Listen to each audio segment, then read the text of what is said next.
সেনাপ্রধান জেনারেল ওয়াকারুজ্জামান বলেছেন, বাংলাদেশে সবার অধিকার সমান। রাজধানীর পলাশীর মোড়ে জন্মাষ্টমীর র্যালি উদ্বোধন শেষে তিনি এসব কথা বলেন। তিনি বলেন, এই দেশে ধর্ম বর্ণের কোনো ভেদাভেদ থাকবে না, সবাই সম্প্রীতি ও সৌহার্দ্য বজায় রেখে চলবে। আর জন্মাষ্টমীর র্যালি উদ্বোধন করে সৌহার্দ্য ও সম্প্রীতি বজায় রেখে দেশকে এগিয়ে নিয়ে যাবার প্রত্যয় ব্যক্ত করেন নৌ ও বিমান বাহিনী প্রধানগণ। এরপর শ্রীকৃষ্ণের জন্মতিথিতে পলাশী থেকে বের হয় বর্ণিল শোভাযাত্রা। গোপালের জন্মাষ্টমী উপলক্ষে সেজে উঠেছে নগরীর সকল বয়সী সনাতন ধর্মাবলম্বীরা। র্যালিতে দেখা মেলে দেবকী, যশোথা মা, রাধা আর তার সকল বয়সী অবতারের।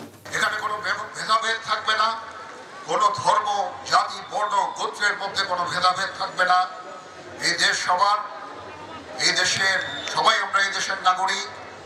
এই দেশের প্রতিটা অধিকার, আমাদের সবার সমান অধিকার এই দেশের উপরে আছে এবং সেভাবেই আমরা আমাদের সামনের সোনালী দিনগুলো দেখতে চাই। বান্ডেল থাকলে প্রতি সেনমানিতে টাকা বাঁচবে। বিকাশ সেনমানি বান্ডেল কিনে জিতুন প্রতি লেনদেনে।